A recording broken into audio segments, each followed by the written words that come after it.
News ટુડેમાં આપનું સ્વાગત છે।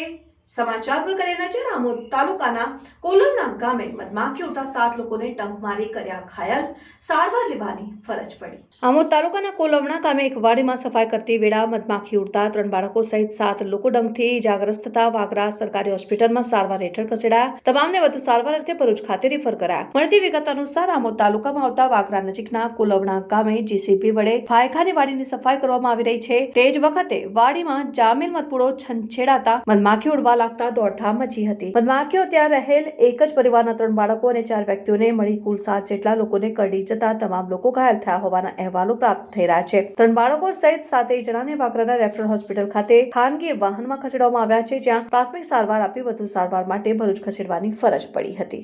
જર એટલે કોલોવણા હશે ખબર નહીં ઉડતા થઈ ગયા એવું કેટલા જણને કર્યું? 6-7 જણને કર્યું છે? હા, અમે કેટલા જણ છે? આ બેનને ખબર, મને યાદ બી નથી।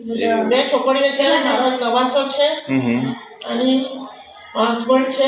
એટલે તમે ખેતરમાં હતા અને ખેતરમાં આજે ઝાડવા કાપતા હતા, ઝાડવાના ઉપર મધ હશે એટલે કપાયું ને એ મધ ઉડવાના કારણે તમને કહ્યું